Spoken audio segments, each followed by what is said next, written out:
gonna say we need to do that as well. Right now is a good time? Yeah, we can do the clap now. Okay, so the purpose of the clap is to synchronize all the different audios that we will be sending. So we're going to count 1, 2, 3, and then we're going to clap, and then there's going to be the spike in the audio when editing the recording. Okay. So 1, 2, 3. That was really out of sync for me, but it's okay. Usually what happens is if you're, well, I started the meeting. So yeah, it's going to be worse for you. I feel like it starts the meeting is slightly, like if I start the meeting and I do the count, I feel like for whatever reason, mine will hit and then everybody else's will hit at the same time and it's not too bad. But otherwise it just feels like there's like 2 or 3 different staggers most of the time. You know why Zoom is called Zoom?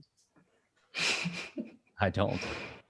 I'll probably butcher some of the details, but the technology behind it, the thing that it's patented on, why it's called Zoom is it inserts tiny little delays to like speed up and slow down other participants. So we are less, it doesn't really work over trans-Tasman links, but it tries to compress that observed delay where like two people, where if you're lagging out or if you're roboting out, it tries to, rather than just like, there's no bandwidth, I'm just going to do static, tries to just subtly speed up and slow things down, a little bit of pitch shifting, things like that, try and compress that delay so it feels more natural. I think that's why it's called Zoom. That's the story I heard anyway.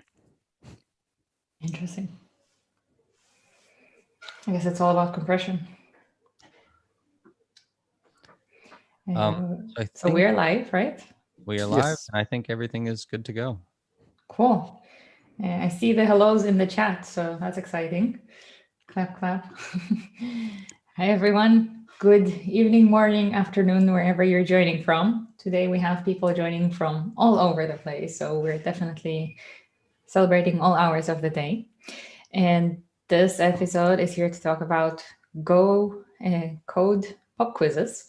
And we have lots of interesting guests from, it's really fun to say from around the world, but this is really, really happening now. So we have Miki joining from Israel. What time is it for you, Miki? It's 11:10 p.m. Cool. Did you have coffee recently? No, but I'm good. That's good. It's probably better not to have coffee so close to sleep. Oh, it doesn't affect me. I can drink a cup of coffee and go right away to sleep. That's crazy. We have Dave joining us from Sydney. Dave, good morning. Good morning. Hello. You're already in the future. Yep. It's about 6:10 in the morning here. So we're just starting our day. And you're in tomorrow. It's you probably never heard that. Sorry. I do get excited by that. I don't have too many colleagues in Australia. I'm joining from Berlin here. It's 10 p.m. John, what time is it for you? It is 4 p.m. Well, 4:10, but yeah, 4 p.m. I'm on the East Coast of the US, so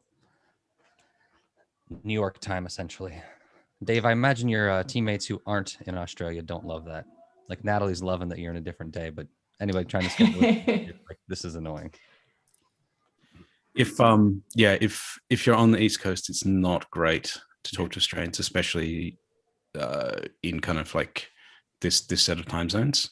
It's okay. It's okay to the West Coast, like to California and Seattle, especially in the winter for Americans. But yeah, right now it's not super awesome. When Natalie was telling me the time for this, I was like trying to confirm 3 times. I'm like, all right, because she told me your date and time at first, and I'm like, all right, I got to make sure I have this right here because I'm not sure. It makes me double check everything. Yeah, I think throughout this remote year, I don't know if I had a meeting where each person came from a different time zone. But there was groups of people in different time zones, or everybody is somewhere and I'm here.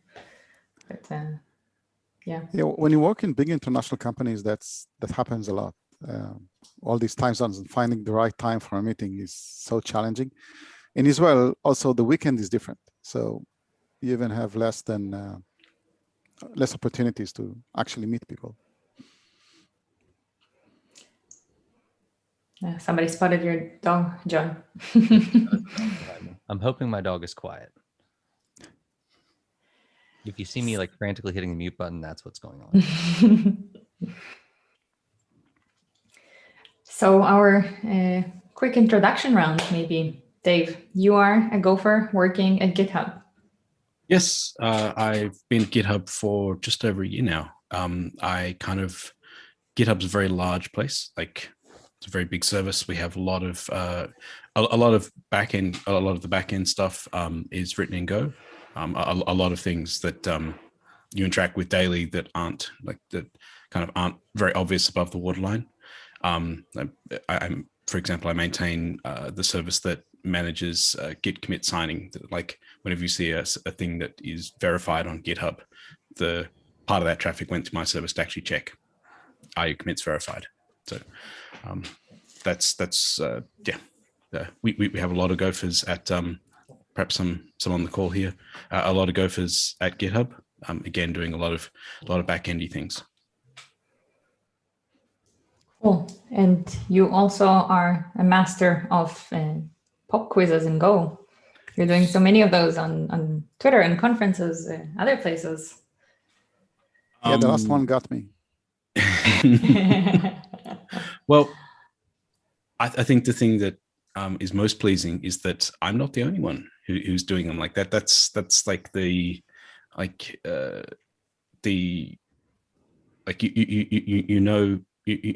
onto a winner when other people want to get into the game. They want to they're inspired to take and enhance and take the idea further. So this is super exciting. Miki, you describe yourself as an old dog that learns new tricks from time to time. Exactly. Does that include also pop quizzes? Yeah, definitely. I like quizzes in general, and turning them into a tool of teaching and several books. It's something new that I picked up. I am old in technology, like I'm 51, which is ancient, I think. Started when I was 16, I think, somewhere around that. And professionally, it's 25 years. So, and I always try to learn. That's what survives me still now. Oh, that's really cool. John, you're on mute. Does it mean the dog is barking now? I wanted to ask you about teaching and your thoughts about pop quizzes. I mean, I like pop quizzes. It's kind of interesting because a lot of the ones I see on, which we'll probably get into, tend to be showing something that's very unique about the language, which is always fun to see, like how many people who think they're experts in something really understand what's going to happen in some really obscure case. And I think, Dave, you've definitely gotten, I think, everybody at some point in time. I don't think it's possible that anybody's answered them all. I'm honestly curious if you knew the answer to all of them before you ran them. Oh, absolutely not. And I'm sure we'll get into this, but like if you're looking for what's the inspiration, it's usually when I was like, well, I didn't know that, or I wasn't sure, then naturally from that follows, well, I wonder if anybody else knows this. Yeah, for me, it's usually bugs that I make, and then I start wondering why did this happen? I didn't expect that.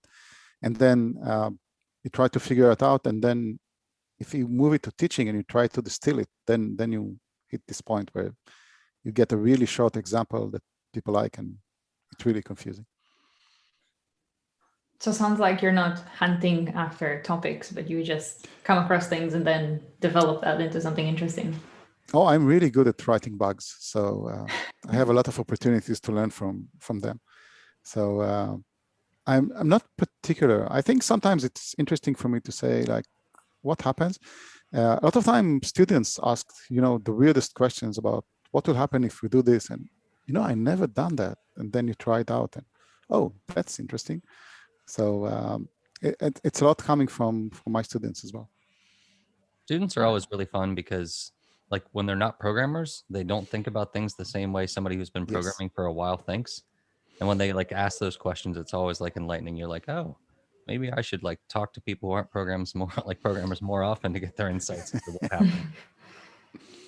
I think a lot of the time, like as technologists, or especially as like the person that writes the program or that works very closely in the area, you can kind of develop blinders or blinkers that kind of protect you or guide you down like a reasonable, sensible path. I saw a tweet on Twitter a couple of days ago of it's just kind of like a meme thing of a user trying your product for the first time, and it's like it's a the kind of cartoon guy trying to drink water out of a glass, and he starts by licking the bottom of the glass and then kind of attacking it with these chin things like that.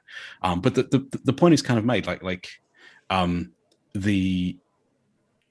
we know the right way to do something, so it seems unnatural to kind of be like to try and do it the wrong way. But yet if you introduce that situation to somebody new, they have no guardrails, they have no idea how to do it. And if you think back to like very early in when computing was like when kind of desktop computing, I think back to kind of like the 80s and 90s when I was growing up. There was a big push to do a thing called desktop skills or typing skills, which was basically, do you know how to use Microsoft Word? Because people were so scared of like they felt that they could break your computer. Like if you type the wrong thing, you could break your computer. I'm sure Miki, like you would know from teaching your students, like the first thing they'd be worried about is like, if I make a syntax error, like, is that going to break it? Like, is like the computer going to be somehow broken? Like the first syntax error and it's broken completely. And one of the hardest things about teaching is to teach people it's okay to make mistakes. It's okay to like if the program doesn't compile, that's not a big deal. Congratulations, we just get to fix it. Nothing is terribly broken or ruined. But that was very much a thing of kind of introducing computers to people starting in like high school and primary school here in Australia, just so that they would be more familiar with them. And again, something we take for granted that the children. I remember someone telling me that their young child tried to tap on the television screen, which seems perfectly reasonable because every other screen they'd ever seen you could tap on. So why couldn't you tap on the TV? So it's and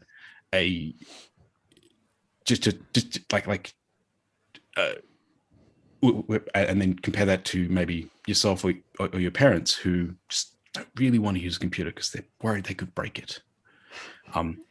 So the idea about like familiarizing people and familiarizing them, saying it's okay to fail or make mistakes is kind of like the first kind of like first hurdle of teaching anything. Yeah. So I'm still afraid to break my computer every time I use it, but I think I'm getting better at it. And I totally agree that this fear, and this is what's fun about programming, is that you can make mistakes as much as you want, and most of the time the cost of error is almost nothing. So you just can play around with it. And Go is great language for that because of this fast cycle of go run and try it out and go run again. It's really easy to just try things out. Like your quizzes, I just copy and paste from Twitter and do a go run and see, oh, I got it wrong again.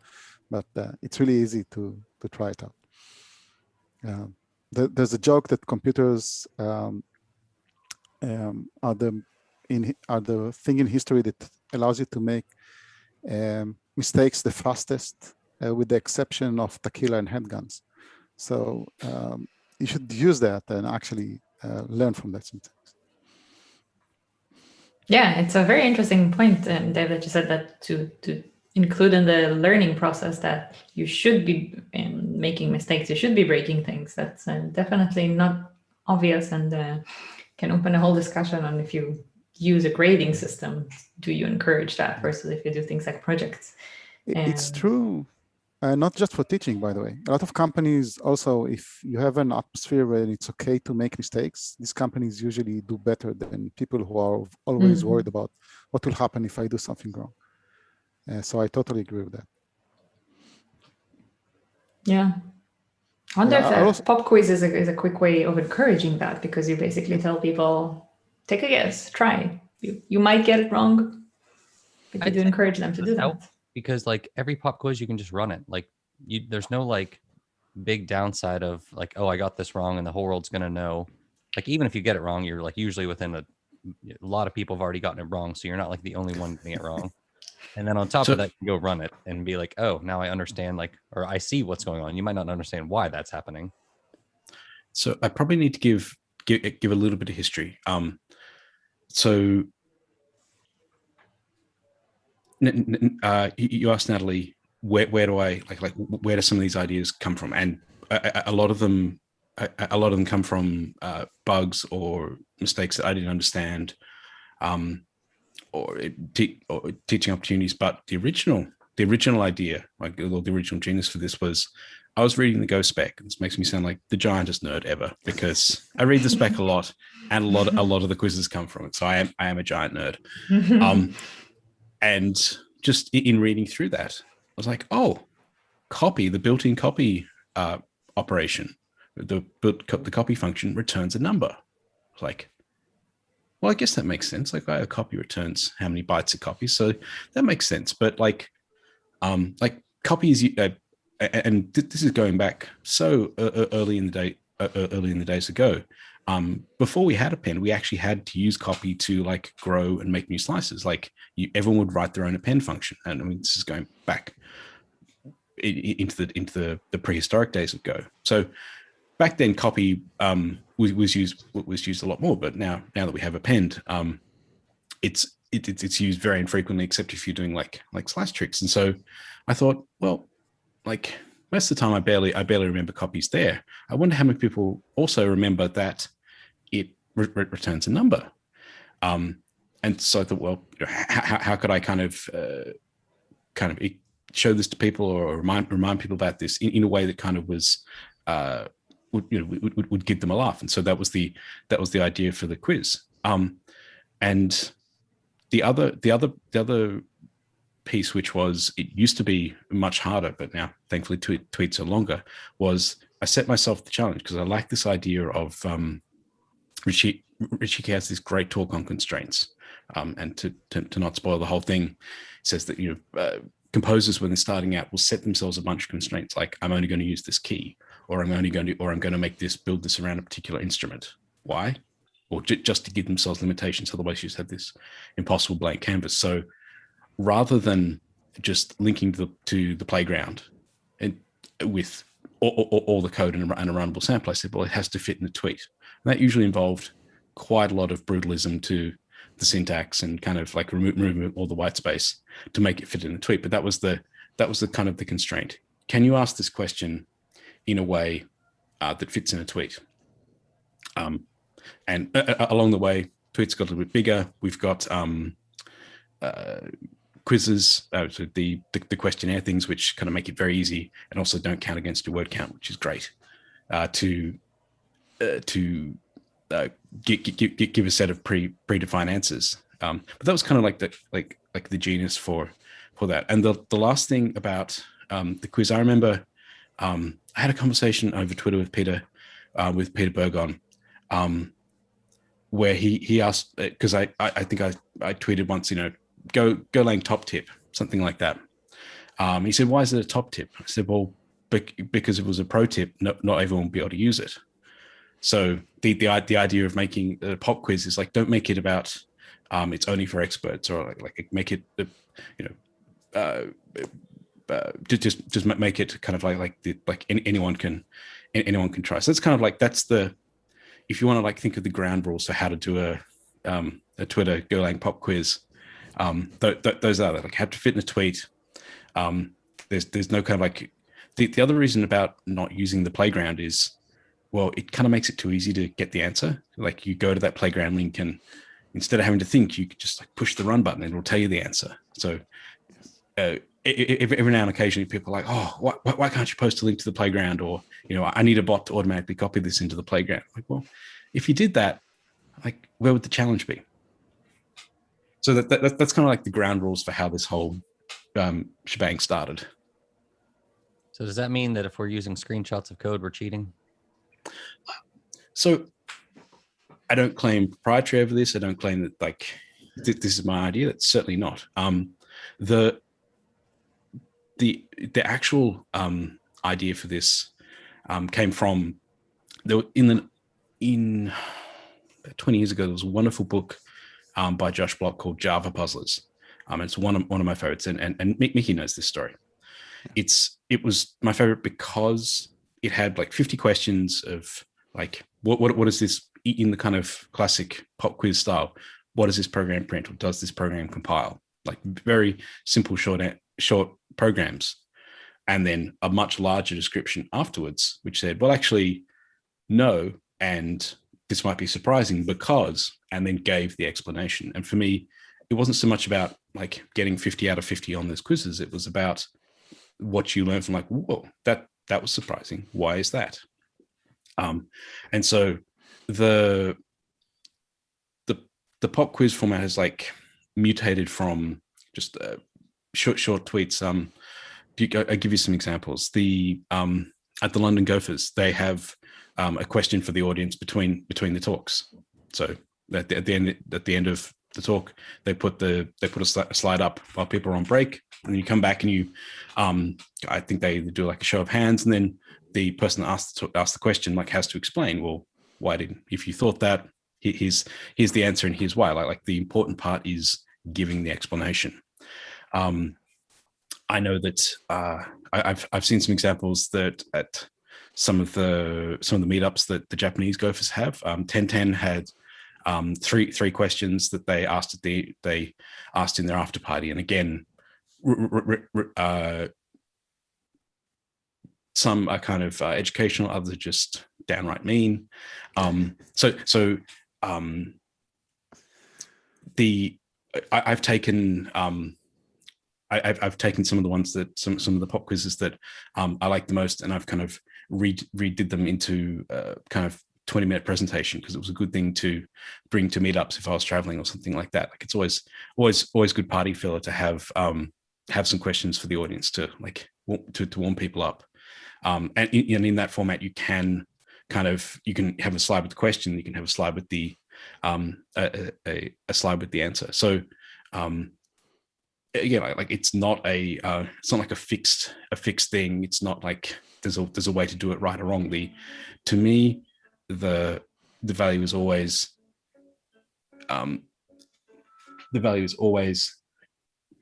not to like be true and strict to the form. It's to the bit that comes after asking that question and saying, oh, well, I wasn't expecting that answer. Why is that?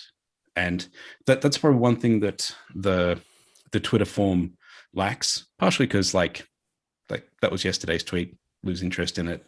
And I kind of leave I do recognize that I leave the why is the answer 3, for example, as kind of like, oh, well, you have to go and figure that out yourself. Perhaps it could be more effective if I did have more kind of follow through.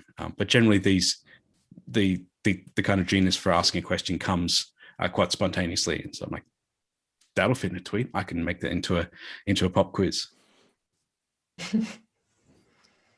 So on a related note, I guess, when you're making these quizzes, you said like it kind of being an unexpected answer is part of the appeal. Is like it catches people off guard as to something new that they're going to learn. Do you ever worry that you post so many of those that people just expect the unexpected with you? Somehow I think, well, I mean, granted, they should be learning regardless, so it's useful. But I don't know if like, do you ever try to like throw ones in that are more obvious just to see if people are actually on like paying attention? Yeah, if there is an aspect that people feel that like they're cruel or unfair or are just attempting to catch people out, that's a personal failing on me, not on the idea of teaching or encouraging people to learn a subject more deeply through kind of like through asking simple questions. That's definitely on me. To not take all of the blame, Twitter lets you have 4 answers, so generally you put a ringer in there. I do try to make them not too unfair. Like there's, but in saying that, almost almost always, like if you give doesn't compile, or it doesn't compile or panics at runtime, some 10-15% of people will click on it. Maybe because they think, well, actually that's invalid syntax, or something like that. There was a pop quiz a couple of weeks ago when I found out that there's a hexadecimal form of floating point literals. Why would anybody think this is I'm sure it has the same utility as complex numbers have in Go. I'm sure I'm going to get some hate mail for that, but there is a hexadecimal form of, so not 1.5 e to the -2. It's some hexadecimal form, and of course, when it's hexadecimal, you can't use e because e is part of the character set for hex, so you have to use p. So it just looks like line noise, and so when I asked that question, it probably is quite reasonable to make one of the answers, well, this doesn't compile because it's line noise. That's like not valid syntax. But perhaps one of the failings of the Twitter quiz, the kind of Twitter quiz thing, is that you don't get to have another go. You click one answer and you can't ever change your mind. But hopefully, people say, well, why would you ask a question where it clearly looks like line noise on the page, and one of the answers is doesn't compile? Isn't that too easy? So perhaps there's a little bit of that in structuring the question. I give you another example. My friend Tenten from Japan wrote in one of the pop quizzes he wrote for his meetup. It was 2 pages worth of code, and you needed to trace a variable from a function, and then it went into a map, and then you looked up the key, but it was by the wrong value, so you were getting the 0 value out of the map, and you returned that from a function, but actually used the named return.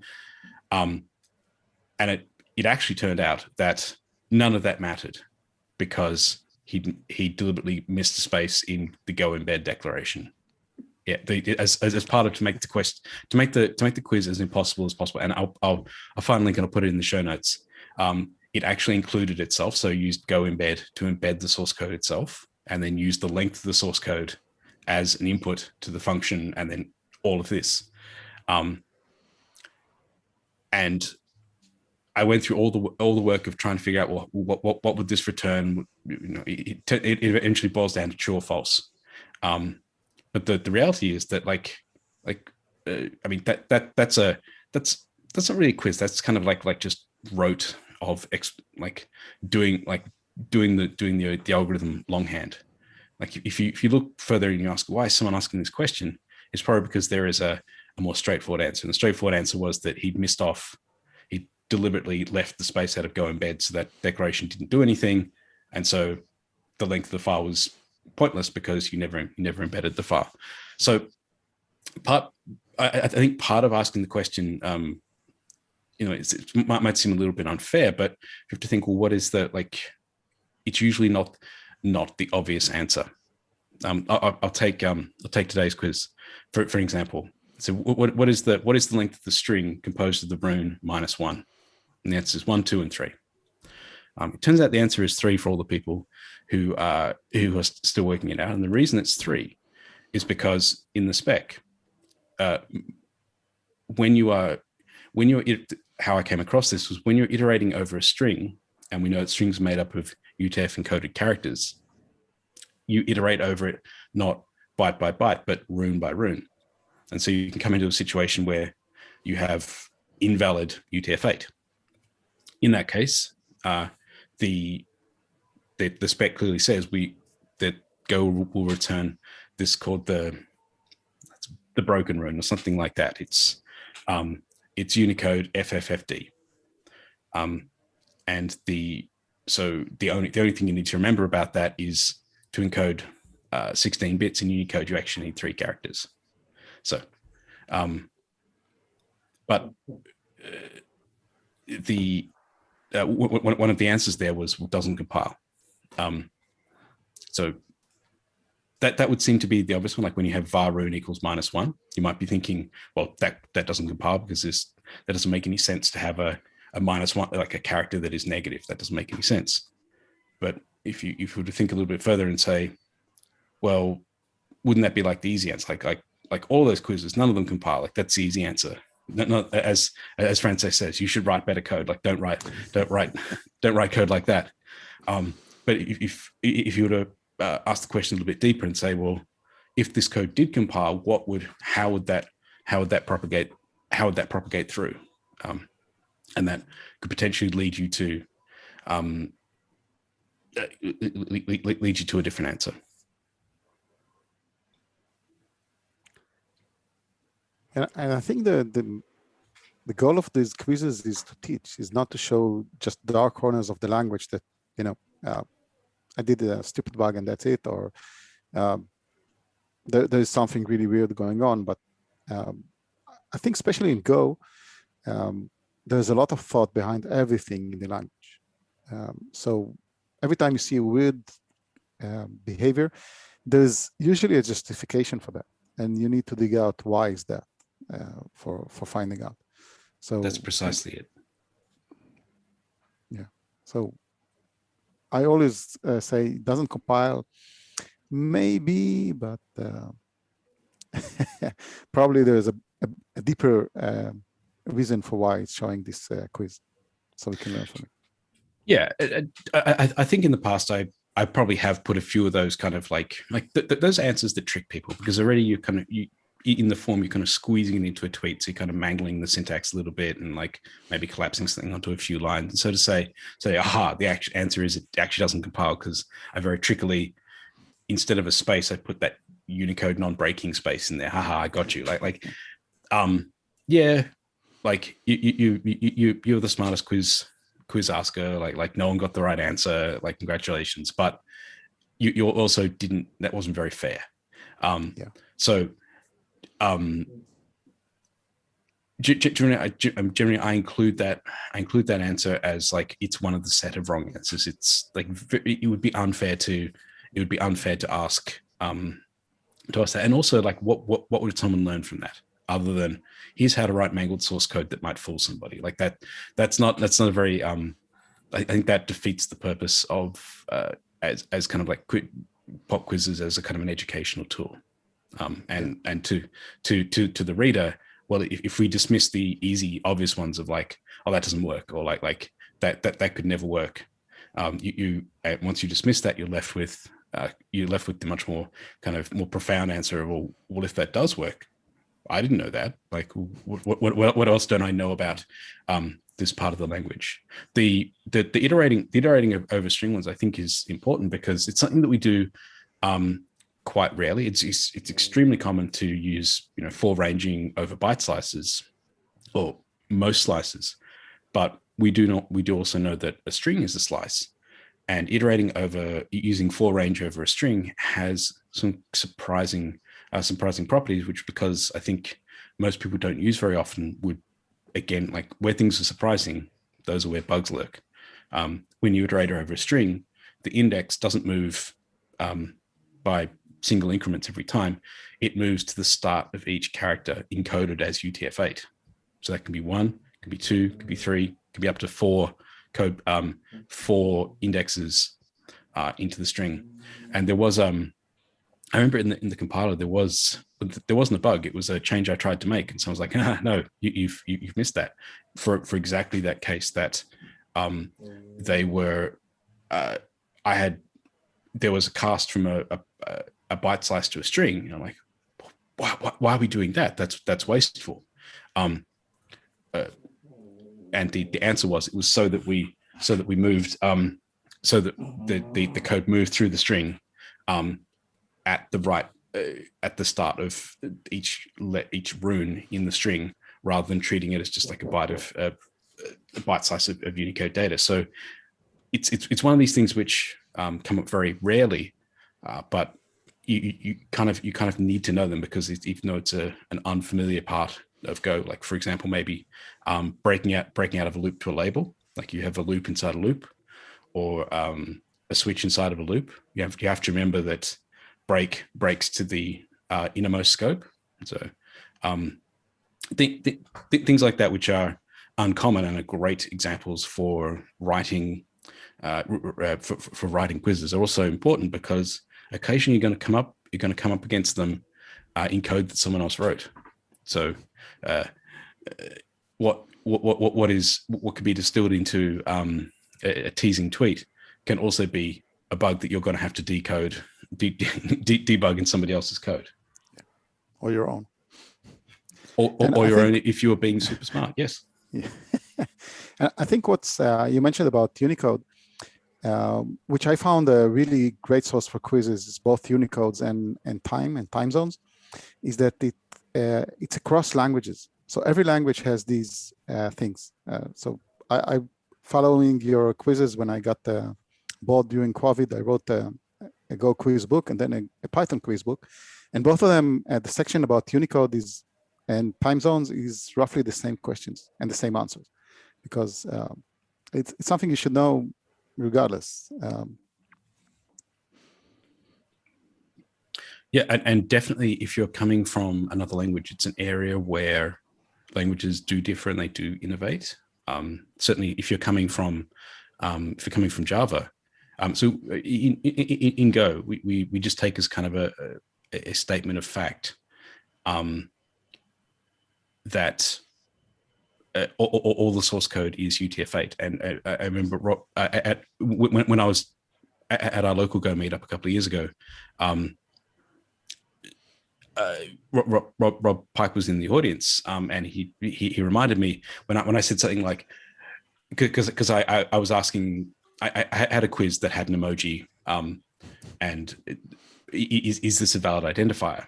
And you have to remember that. So like it was the frowny face emoji or the thinking face emoji, and the answer is it's not an identifier because it's not a letter, because Unicode says that emoji is not a letter. Yeah.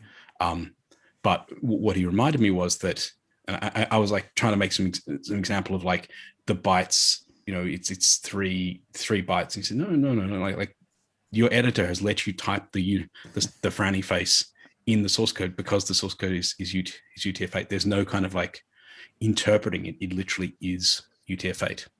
And this is something which I think we kind of, perhaps Go programmers take for granted, or perhaps programmers using languages of kind of Go's pedigree take for granted, because UTF-8 is the assumed. It's kind of like the default text format. We've gone away from code pages and all of those kind of like 7-bit ASCII things that we had in the 90s. So it's very easy to just think, well, all text is Unicode, except if you're in Java land, everything is, all the characters are 2 bytes long, the UTF-16 encoded. You have surrogate, pairs, and all of these other horrible hacks to work around the fact that the Unicode space is bigger than 16 bits.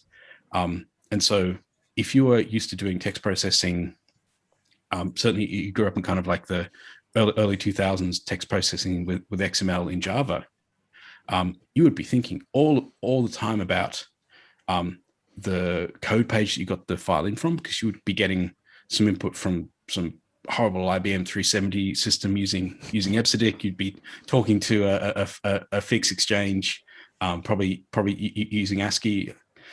You'd have all kinds of like escaping to somehow fit umlauts and grabs and things like that from the high bit ASCII thing. And these are things which we don't kind of we don't kind of have to deal with. And maybe Miki, you can talk a little bit about like what it's like in the old world of Python, because I know this is something that Python has worked really hard to, like in Python 2, there wasn't really a notion of all text is one encoding. Like encodings were kind of, and Ruby is the same way. Encodings are kind of a property of the string. And so you can have strings with different encodings kind of flowing all through your program. It's just something that we just kind of don't have to deal with in Go. But most programmers who are probably coming to Go now, I would say, if not a majority, like a certain large percentage of them come with experience and baggage and preconceptions from other languages. And so if anything, questions like the one I had about the -1 rune are to kind of help you expose your preconceptions and say, well, I know, of course, I know the answer is 2 because in Java, every character is 2 bytes. And then you find out the answer isn't 2. And you have to ask, that hopefully prompts other questions of, well, why isn't that? Like my education and my intuition tells me that it should be this. What am I missing? That's the kind of goal. Yeah, and I think we talked about preconceptions at the beginning, and this is sometimes when you start a new language, you bring your preconception from the language you're coming in. And then when I started with Go, I wrote a lot of Python in Go, and it worked, it compiled, but it wasn't Go. So I think these quizzes also help you break these misconceptions or preconceptions and say, no, we do it differently here. You touched a little bit the point of were you ever convinced that the solution that you think is right is not the right one? So you shortly mentioned that the way you explained something was kind of led you to a different way of thinking about this. But did somebody ever convince you actually that something else is the right answer? Oh, well, back in the early days of asking pop quizzes, either like I hadn't figured out the form or it was just easier to put them on my blog. I generally had to like rewrite the quiz several times over the course of a bunch of hours. And there are cases now where if I get the form of a pop quiz wrong, I'll just delete it. I'll delete it and post it again or something like that. So it's just definitely asking the question in an unambiguous way is tricky, especially when you're trying to illuminate an edge case. One of my favorite quizzes, which completely fails every time I try to give it, is something along the lines of fix this. It was in the form of like fix this program by adding only 2 characters or something like that, or like what? Yeah, for a while I tried to have a series of pop quizzes like what is the shortest way to write this to do a particular thing, and this was where knowing kind of bizarre edge case properties of the language, like the copy returns copy returns a number, you can use that to as a very quick way of doing the minimum of 2 or the maximum of two different values, and so that they were very tricky to get right because like the very, very kind of tricky and error-prone code. The format of like this very simple, what does this short program that fits in a tweet print? And like the answers are already provided for you. Seems to work better because it kind of constrains the constraints, and also it's kind of easier to verify as well. I remember always the do the shortest version of this for days. Like people like Kevin Gillette would be sending me like, well, here's an actual shorter version, and here's a shorter version after that, and here's a shorter version after that. So it's in some ways, I think the point of moving past the got it right or got it wrong to the thinking about potentially the lesson behind it is occluded a little bit when it becomes a competition, like write the shortest version. So I think, and I also like the kind of poetry of like, you know, they always, the ones that the quizzes that I write always start with the same form. What does this program print? Because I think like printing is the simplest thing. Like what's the first program that everyone writes in every language? Hello world, like hello Go, hello David. Like it's the smallest, simplest program you can write, and all other programs are going to be bigger or more complicated or more magnanimous after that. So like I like the idea that the quiz space is just the tiniest portion of like, we're just talking about programs that print one value. What does this program print? Because the solution space of other programs is so much larger than that. Yeah, for me, several times I thought I knew the right answer for a quiz I showed to people. And, you know, when you, as Linus says, given enough eyeballs, all bugs are shallow. So when you do a quiz for a lot of people, they will correct you. I remember one when I did about greedy regular expressions in a local Python group. And I did an explanation, and then someone who has a long history of regular expression Perl raised their hand and said, no, let me give you a counter example for what you're saying. I think the fun part is even when you're teaching or even when you're showing these things, you might learn something as well, even though you think you know what you're doing. It's not necessarily right. Absolutely. And to go back to the kind of inspiration, the Josh Block's Java Puzzlers book, my like as I said before, the bit that I enjoyed the most about that was not the like the competition of like how many out of 50 points did I get right on the first try. It was the let me explain to you why you might have got this wrong. Like the explanation part was the far more valuable. It's the bit that I miss from when I would give. I have this broken Go present slide deck that has been re-edited so many times, because every time I would go to a meetup, I'd like delete some of the old ones, add some new ones, like maybe trim it for time. So it had been through so many iterations, but it was always the thing about Go Present is that you have to give every slide a title, and so yes, there would be a slide with the quiz, and then I would always copy the title and put in brackets continued.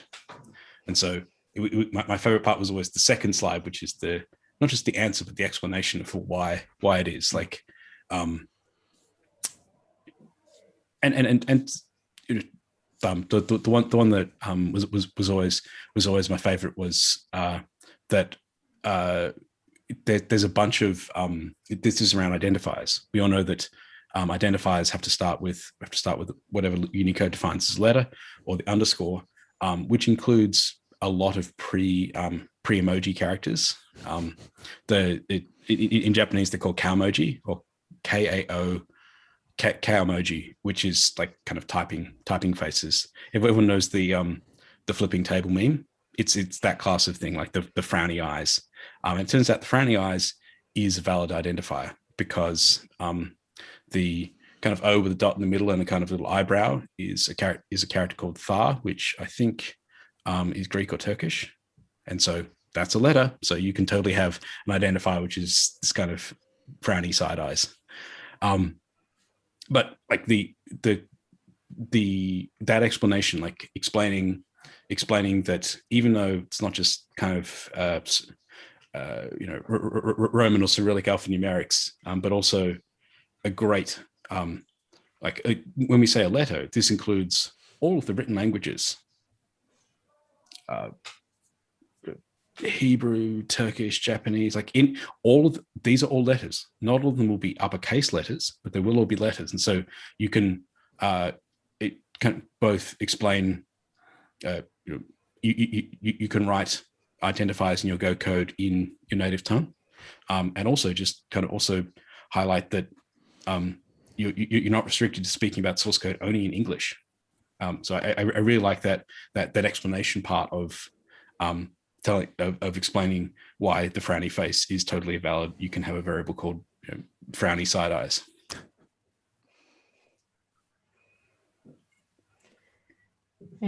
Pop quizzes as job interviews. Good idea or a bad idea? Terrible idea. Very unfair. Yes. Absolutely. They're job interviews are not fun, and pop quizzes are supposed to be fun. So yeah, do not mix the two. Yeah, I have had quite often people will comment, like if I got this in a job interview, like I would have failed or something like that. Yeah, no, that's just it's unfair for two reasons. One, I mean the form, if you were to just guess, you have a 1 in 4 chance. Like that's terrible. But also there's a terrible power imbalance, and there's already, like in the interview situation, the power imbalances are already terribly off the scale. But there's this terrible power imbalance that as the asker, you know the answer. You wrote the question. You probably wrote the especially in the kind of tweet-sized pop quiz form, they are too they're written in a way to either confuse or perhaps obfuscate a little bit, and none of those things are fair.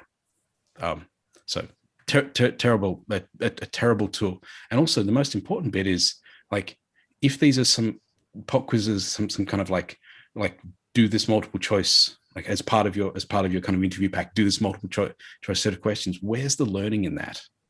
It's simply like, can you solve these quick number puzzles quickly? There's no, the value of the pop quizzes is the educational component that comes after that, of saying, well, I got the wrong answer and now I'm confused by that. Like, why is that? Like I mean, yesterday a number of people were saying, well, how can you have a negative one letter? Like, that doesn't make any sense.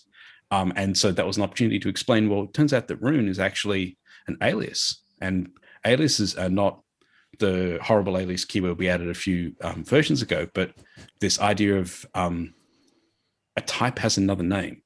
And this is the thing which also comes up quite infrequently in Go, because we know that like int64 and int are the same type mostly under the hood, but they're not transposable. If you have an int64, you have to cast it to an int. But when you have a rune and an int32, they can transparently be, because they're actually aliases, the same for byte and UTF and byte and uint8. So that was an opportunity to explain a thing about like the rune characters, the rune type is probably something that not a lot of people have come up with, especially like if you're parsing network data, you're getting it in bytes. It's not strictly ASCII, but you can kind of most of the time ignore that and just kind of treat it like ASCII, so byte will work. But actually, strings are runes. So it was an opportunity to explain that a little bit. So yeah, to summarize, yes, pop quiz is terrible tool for interviewing. Like, that's just unfair, and also like you're missing the most important bit, which is the opportunity to say, oh, well, I got that wrong. Why? To ask that question, why? Does anybody want to argue the opposite case? Like, we should have more less whiteboard coding and more pop quizzes interviews? No, I agree with you. I think it's a bad thing to do in interviews, mostly because I don't think as an interviewer you learn something valuable about the candidate when they face that. Either they know it or they don't. They don't usually have enough time to go over the internet and read the spec and see what's going on, maybe play with the code. They don't have it during the interview situation. So either they know it or not, and that's basically maybe their memory, but nothing more than that. And it's also, as you mentioned, very stressful. Like, I have no idea what it is. Why is that? So they're forced to invent something, which I personally don't like. And completely artificial to the entire way that you would work and perform that you would work and perform your job. To not get too far in a tangent about hiring, like one of my favorite things is to watch machinist videos on YouTube. People using lathes and drills and things like that to make things. And I'm sure if you were interviewing for a job as a machinist, you wouldn't sit down and have a long discussion about material science. You chuck some bar stock up in the lathe and you would turn the part as described, and then people would say, well, did you do a reasonable job at that? Were you fast? Was wastage, things like that? So yeah, like, and that does on surface sound a little bit like doing whiteboard coding. Like you're doing the thing you'd be doing, but the key is you're doing it in the environment. You're not talking about, oh, well, I would remember to set the speed on the machine to X and Y. So I think the pop quiz format taken out is just like, here's a tiny piece of text and four answers, circle one of them, is so artificial. Like, of course, if you've got the answer wrong, the first thing you do, copy that text, put it in your editor, run it, change it. See, does it change anything? Like explore it, pull it apart, which is the key to learning, to like dissect something. So I agree a lot that it's stressful and artificial and unfair. I would like to turn the situation a little bit and ask, you are all in the position of interviewers, you're all position of interviewees. If you, as an interviewer, get a pop quiz question at the end from an interviewee at the part that you ask, do you have a question for me? Is that okay? I think so, yes, because for them, for me, it's less stressful, and it might show them the depth of the knowledge of the team or the people they are going to interact with. And maybe, They just want to get close on a social level. So for me, it's fine. I would bite. As a fun social thing. I would view it as, it's almost like they have some obscure knowledge that they want to share, and like the pop quiz is like a fun format of sharing it. So to me, it would show that they were excited and they want to share something they learned. So like that's a good thing. And it's not like they're saying like, oh, you're gonna get fired if you don't know this. Like it's not that stress. Whereas like somebody who's interviewing, even if you just ask it as like a fun little intro, here's a pop quiz, it's still like a stressful scenario for them, and they're gonna go home thinking, oh, I got that wrong. They're never gonna hire me now. Like it's a completely different like environment. I have a lot more questions, but we're slowly running out of time. One last question, and then will be the fun part of an unpopular opinion. So we talked about pop quizzes as part of an interview process. Maybe yes, if you're on the interviewee side. Pop quizzes as part of learning a language. Syllabus of a course, or just for you to do when you freely take a language to learn upon you. Do you teach that? Do you like learning with that? I'm for it. I think that I'm doing several ways of teaching people, and every time at the end, giving them something to think about, which is related to the subject, is usually something that strengthens their understanding and makes them better learning. So I think it's a good idea to have some kind of a question at the end that see if you got it or not. And I think quizzes are a great match because apart from related to the subject, they're also fun, and they also encourage you to explore more. So yeah, for sure. I think part of it is definitely the atmosphere of it. Like, I don't know, like if it was like a learning materials and you had to get the quiz 100% before you can move on, that would probably frustrate me. Like it would make it a less enjoyable experience. Because like Dave even mentioned, you'll have quizzes and you'll have like does not compile as an answer. And there are times where I click that just thinking my first intuition is this doesn't compile, but I want to learn something from this. But like if you have a quiz where it's like a barrier to moving on, it doesn't feel like you're having fun and learning. It feels like you're just kind of stuck behind this getting 100% on a quiz. Yeah, like the goal is never to like be the best, to like get 20 out of 20 or something like that. It's about what you can learn.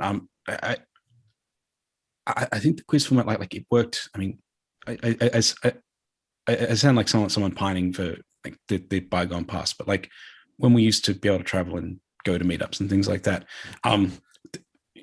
it's a format that works really like I think works better than kind of like Twitter clicking buttons. It works really well in the collegiate setting in a meetup group, because like you can present the four answers. You can say we would always do at our meetup, like give a show of hands, and like who thinks A, who thinks B, who thinks C, and then you can ask if there's like a standout, or like if there's a lot of people who are choosing a particular option, just pick someone and say, why do you think that? Like explain it.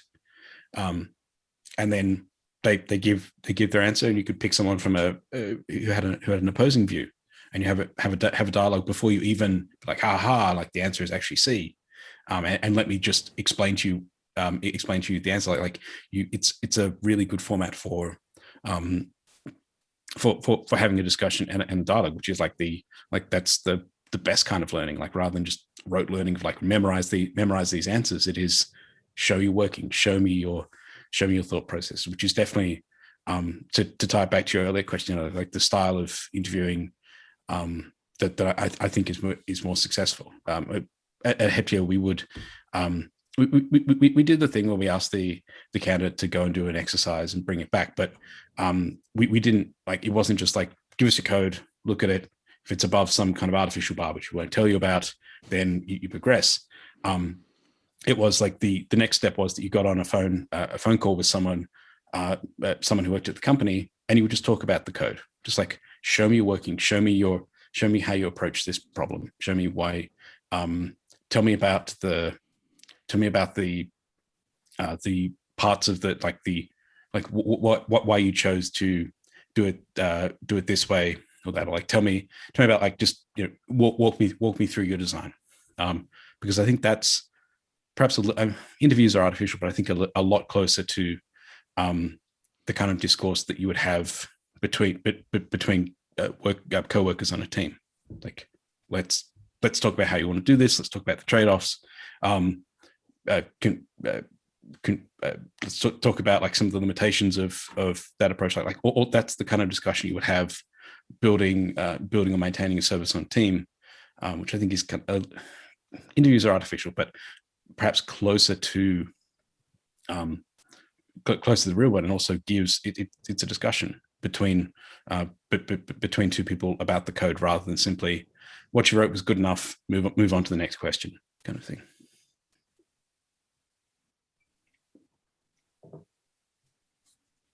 Yeah. So many questions, but we should be wrapping up. I would say it's time for an unpopular opinion, but I guess we already have one that we all agree on, so we can just call it a day. But maybe after all, yes, an unpopular opinion. So this is the time for the sound intro. John? Yeah, pretend like there's music here. Then they'll edit that in. Luckily, when they produce, like, I don't think they insert the video or the audio into this, like the YouTube stream.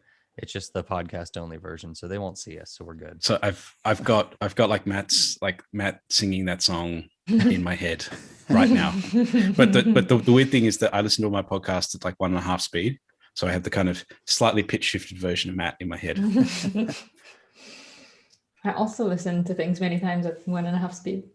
So Dave, if you get on a call with Matt, is it really weird? Are you like, why are you talking so slow? Occasionally, like I'll have to like slow down the podcast player to like for some reason, and are you all on lithium? Like, why are you speaking so slowly? like, and I'm sure it's not. I'm sure I'm now talking too fast, like because it's like you hear the voices of the podcasts that you know so well. You now know them this higher register, and like you can never hear them naturally again. You would think something is wrong. Okay. This happens to me so often after hearing an audiobook and a fast speed, and then you want to speak to somebody, and then you have to remind yourself to speak at a slower pace. I think this is part of the reason that giving talks is so hard for me, is that I have to sit down and like give it a bunch of times myself to get myself to slow it down, because otherwise I have a 30-minute talk that I can give in 10 minutes, and that's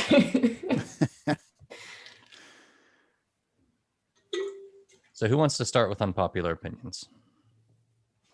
I can start. All So right. my unpopular opinion is that you should never use a technology that is less than 7 years old. Okay. Is this based on your experience when starting Go earlier?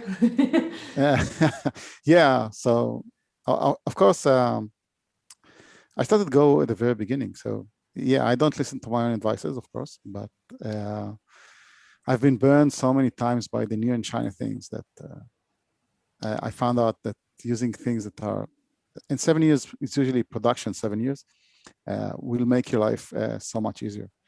I worked at a company that my boss said my goal in life is never to be paged at 4 a.m.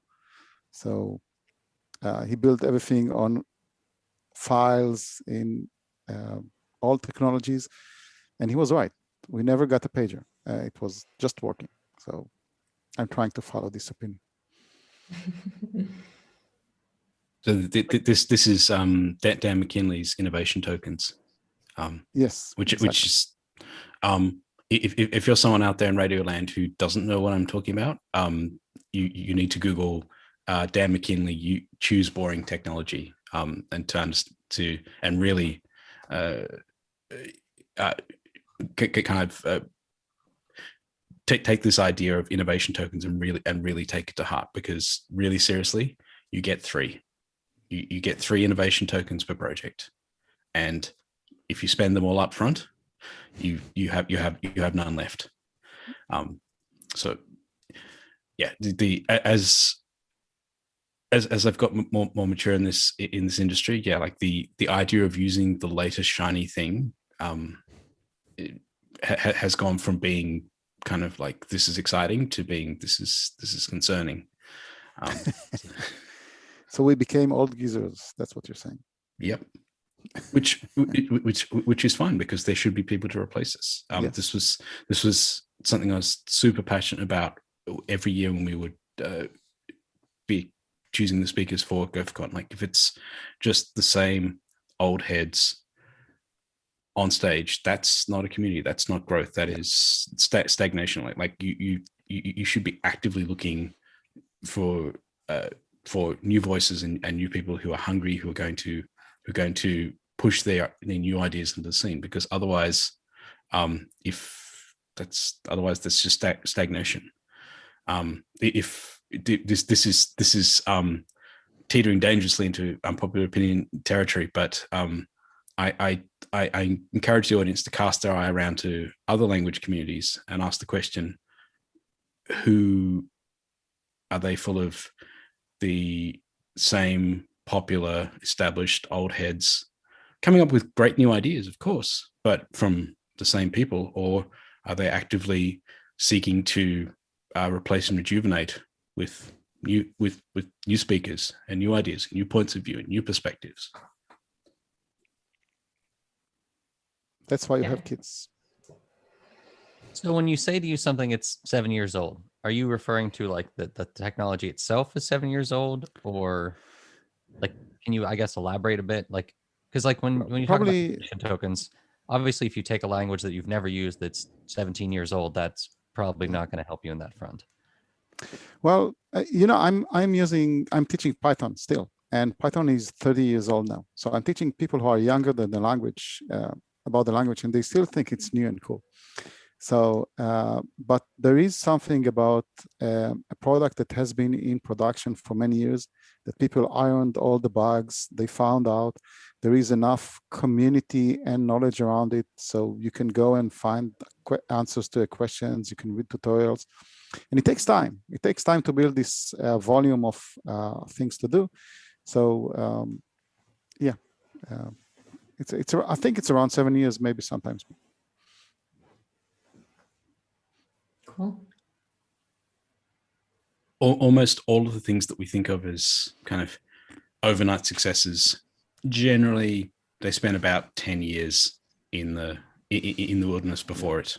Twitter is an example of that. Most of the popular services that we think and use in products spent decades as either going down the wrong track, or just kind of waiting for that spark to happen.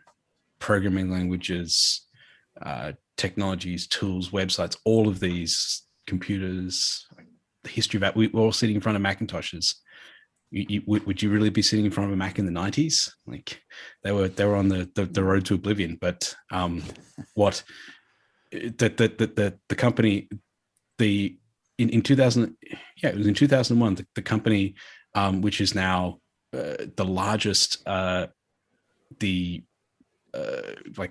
think they're worth more than certain countries, had to be bailed out by Microsoft with a loan to avoid going broke. So most of the things you see as successful have a long period of struggle and toil to build that foundation that makes them seem so successful. Yeah, there's a formula for maturity that Martin Wiener posted, which says that maturity is blood plus sweat divided by complexity. And all this blood and sweat takes time. This is something you need to know.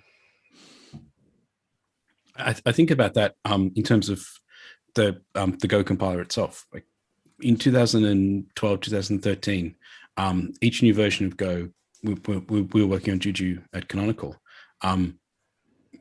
Our Juju was just large enough that it had been written by enough people with enough different coding styles. We basically had one of every different version of kind of the way you could do a thing in Go inside there somewhere. And we would regularly turn up compiler bugs, runtime bugs, things like that, like just like horrible, like show-stopping escape analysis bugs. But over time, those things stopped happening, and it wasn't just that the compiler got better. It absolutely did, but the experience of all of those bugs that happened to everybody in the formative years of Go is actually codified in the actual source tree. If you look in Go tests, there are some 30,000 different test cases, and each one and they're named after the issue that they were logged in, and they represent a bug found in real code in the wild and fixed. And now that test case lives there to make sure that bug can't ever come back. So every kind of weird crash that someone had to debug and be like, this can't possibly be my program, and actually turned out was a what was a bug in the runtime or the language or the compiler or something like that. Got that experience got codified and turned into a test case which runs literally every single tribot run, every commit, to like make that quality bar just a little bit higher every time.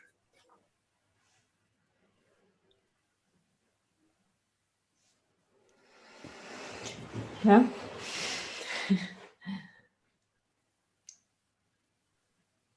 John, do you have an unpopular opinion for us?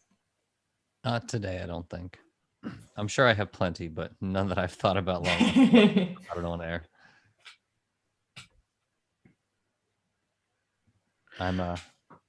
I'm still thinking over the 7 years technology one, because it's not that I disagree with it. It's just I don't know how you fix that problem, in the sense that there's a lot of people new to programming who instantly want to dive into everything that's new because that's what they read about. And I think it's easy to go to people who are experienced and be like, okay, you need to like choose which technology or which tech you're using that's new. But for somebody who's new to everything, it's kind of like, why not just learn all the new stuff? And it's like, Dave, your test cases example is a great one of like, these things get better over time. And do you really want to be the one who's finding the bugs while trying to figure out how it works versus, figuring out how it works first and then moving forward?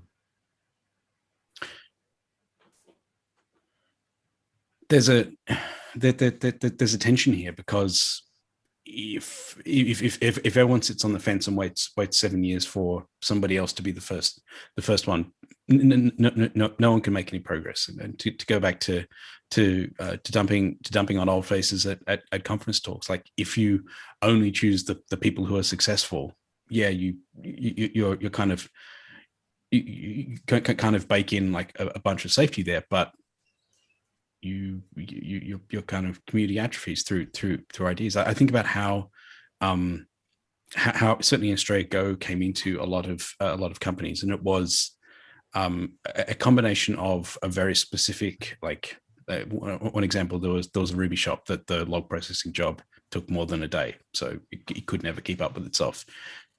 Pinpoint case for go in, write a different log processor in a different language. Other examples, when I was working at Atlassian, I didn't have a lot of oversight, and so I chose to write the piece of infrastructure code that I was working on in Go rather than in Java, because no one was looking over my shoulder. So we got lucky there. It's that tension between sticking with the tried and true and kind of waiting for somebody else to take the first move, and the realization that like you have to try new opportunities and new solutions. And the only kind of like kind of shrug emoji thing I can say is, well, that's engineering. That's about weighing trade-offs and risks, and making sure that you don't paint yourself so terribly into a corner that you have no budget for risk at all left. Anyway, if you spend all your budget up front, you can't take any more risks for the rest of the project. Like you have no safety margin at all. That's a terrible place to be working from. Like you, to go way back to the discussion of people being like afraid to break computers because they made a syntax error. Like if you arrive in a place where you can't, like, any one mistake, no matter how big or small, kills your project because you have no more budget for risk. It's very difficult. You painted yourself into a corner. It's very difficult to recover from that situation. So this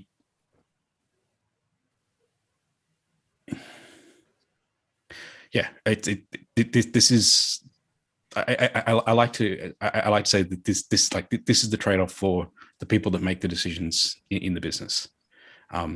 Like bringing in new technology brings in new opportunities, brings in new opportunities to hire people, new opportunities for new technologies to solve problems in different ways, new technologies that a lot of the reason that systems in the back end of GitHub are written in Go is for concurrency. Like there are things which fit much better the ability to kind of use concurrency than that kind of single process request response model that other other languages have.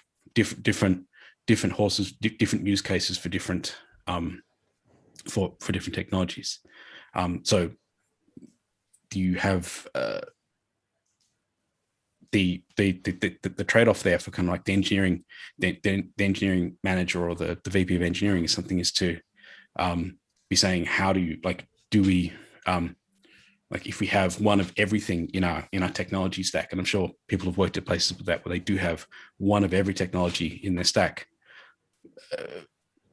How do we staff all these teams? How do we cross skill across all these teams? We need someone who knows Haskell and JavaScript and Clojure and Ruby and Go and Python and C++. It becomes that kind of impossible unicorn. Maybe someone has passing knowledge of all those technologies, but can they get, they need to kind of be an expert in all those technologies. So for example, what I've seen at some companies that they'll say we have three or four or five languages, and that kind of gives them a continuum to say, here are the established languages, here are the ones that are coming up, and perhaps here are some of the ones that we don't use we don't use anymore. I know that famously Google was Java, C++, and Python. I don't believe they use Python anymore, and so they by having a set of technologies in your stack, you get to have a discussion about their maturity level. Where are they in the kind of, are they used for new work? Are they used for existing projects? Are they kind of like, they're the workhorses, but we're not starting new things in them? I think that's one way to manage the risk and manage the maturity of technologies. I think the problem is that people a lot of time overestimate the benefits and underestimate the risks or the downside for new technology. Absolutely. John, right, what Natalie, do you think? I was going to say, Natalie, ask if she had an unpopular opinion herself, because we're getting pretty far in time. Oh, my unpopular opinion is a lot less exciting, unfortunately. It's also about interviews, and it's that you should write some of your social media on your CV. And while I do see sometimes people many times write their LinkedIn and GitHub, I feel that in tech, it kind of makes sense to also include your Twitter, for example, if you have one where you anyway rant about tech or share things like that. Some Twitter handles, of course, don't make sense, but I kind of think that it belongs enough in the stack of at least of a techie. Yeah, I think it makes sense, but in a way, sometimes it's hard to separate. So for me, there was a clear separation between Facebook for social and Twitter for geek stuff. Mm-hmm. And in last years, I got a lot of tech in Facebook and a lot of social in Twitter. So I don't think I have a problem showing what's going on there, and people can see that. I think a lot of people are afraid of that for some reason. I don't know why. It's like interesting in the sense that once you get popular enough, it's almost like you don't even have to share it, because if they just Google your name, they'll probably find it. Yeah. I mean, I guess there's obviously the people who have a random racist Facebook or Twitter account or something, then they probably shouldn't be sharing it. That's probably not going to help them. I mean, maybe it would help the rest of us hiring people, but they probably shouldn't do it anyway. So. Yes, obviously, but Yeah. Yeah, well, sounds like the unpopular opinion is a little bit unpopular, so that's good. I'm always trying to tick that box. I'm just not sure. Like, I guess I wonder how it would be for people who just choose not to do those social things. If there'd be some like negative side effect for them who, for whatever reason, decide. Like, I don't use Facebook pretty much ever. I have one, but I don't remember the last time I've logged in, and I basically stopped using it because I found that I didn't get on Facebook and walk away happy or in any way like having an enriched life. So I was like, this isn't worth doing. Yeah. And even like Twitter at times, I'm very limited in what I do with it because I find if I'm on Twitter too much, it just doesn't make me feel like my day is any better. There's just too many crappy people out there. So I guess it's just kind of a mixed bag for me. Yeah. So is there anything else we should say for this episode? Solve more quizzes. Be curious all the time. And take the idea and change it and make it your own. Like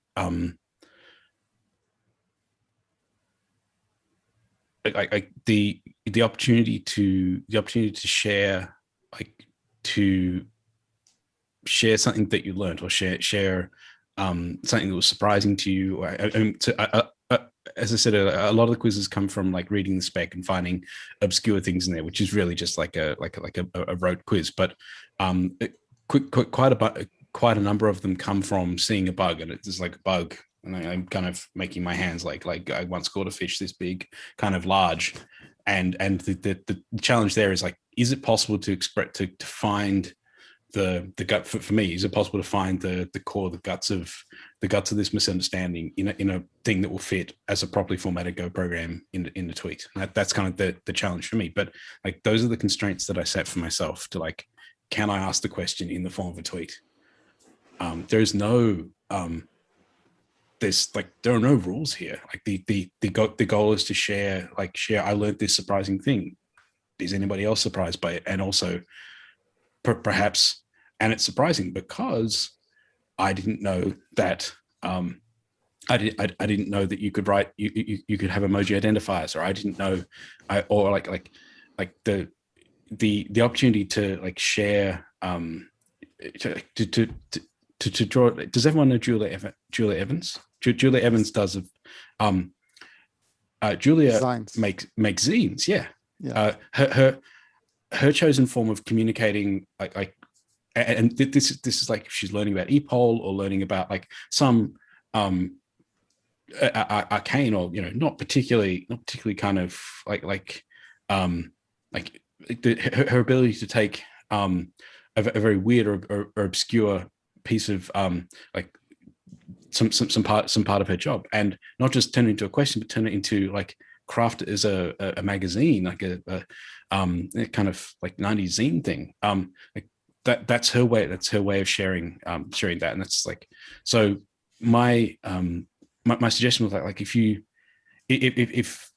like the idea behind the quizzes, it's not just like here's a question, I'm keeping my own score of how well I'm doing on these over the year. But if you actually engage with the idea of them as a vehicle to teach and share something that you learned, or something that was surprising or unexpected to you, like take the idea and do it exactly as I do if you want, or take the idea and do it completely differently. Again, nothing is off the table here. Turn them into books, turn them into conference talks, give them at your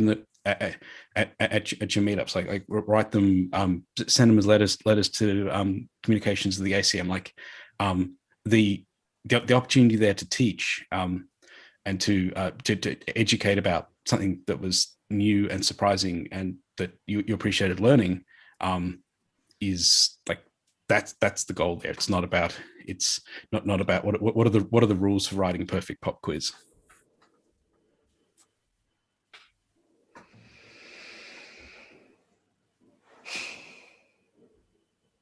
Yeah. We need some outro music. Big thank you for participating on such a short notice and creating so much content. It almost feels like it was a podcast of just two interesting quiz creators. I enjoyed listening a lot. Thank you for having us. Yeah, thanks for making the time. Like the time zone crossover between Israel and Sydney, I think it's a negative number. So I really appreciate you staying up late to chat, and it's great to see to be able to see. Really early. It's a small price to pay to see my friends. Exactly. Now Dave gets to go be productive all day. Yeah. Yeah. If my boss is listening, absolutely, totally. I'll get right on that. Well, yeah. Thank you very much again. It was really interesting. Yeah, it was nice to talk to you both. I think I have. I didn't know how you wanted to end it, Natalie. Sorry. I think that's fine. My thanks is how I was thinking to end this. What is the logistics part of this? Everything now. It's fine. We're still live. If you guys get a chance, I think Natalie, were you taking the notes for the links? I think those are yours. Yeah, everything is in the end of the show notes, so they should be published. So yeah, how things get published, by the way. We take those and then in like the changelog admin, we add like a markdown thing with all the links. If like basically the things you mentioned in the show, if you can add links to the doc when you get a chance, that helps a ton. And if there's any that we missed in there, just throw them in there as well. That helps a lot. Just so we can sort of throw them in the show so people who are downloading the podcast can also find those. So when downloading it is when it's accessible. Let me also get you the upload URL. So I can extract the audio only if you prefer. Yeah, that's fine. Just like a WAV file or anything uncompressed is. WAV? Okay. Yeah, WAV is fine. All right. In the chat, there's a link. Don't say it out loud, but if you happen to see it, presume. I say don't say it out loud because it's a link that allows you to upload to somebody's Dropbox. Okay. And yeah, I don't think they want random people uploading stuff to their Dropbox. Usually that's a bad idea. Recently started using Audacity for this, and there's close and then there's save project, and I'm always clicking one of them and then I find out that it's the other one. There's like a Audacity, because I think like the project is like Audacity format, and then I think you like export it into WAV or something to actually get the WAV. Some of that software is a little bit confusing sometimes. Yes, it definitely feels like something from the 90s, from the UI. Yes. Not to mention that I'm going to use FFmpeg now, which is... That's totally old school. It's pure magic, this thing. It runs on Mars, do you know? Like, I found that whenever I'm using that, it's basically I have a couple aliases that I've made for myself in my bash RC file that like those ones work. But other than that, I don't know what the flags do. I'm just like, all right, this one does this one thing, and I don't know what any flags are there for, but Google told me that's what I should be doing. Yes. I'm sure they like probably have intuitive meanings if you were like used to it at some point. Or maybe I'm wrong, but I would assume they have somewhat intuitive meanings. But you know this XKACD about the tar? I've probably seen it before. Yeah, they say there's a bomb they had to disarm, and they had to enter a valid tar command without looking at the internet. Otherwise, it explodes. So some of the UIs are not there. Gentlemen, it has been great. It's way past my bedtime, 11:36. I'm not even talking about Miki. I don't know how you're doing this. Kudos to you. But I will say thank you very much again. At 7:30 a.m. So yeah, sleep is overrated. All right. I'm going to end all the streams too. Thank you.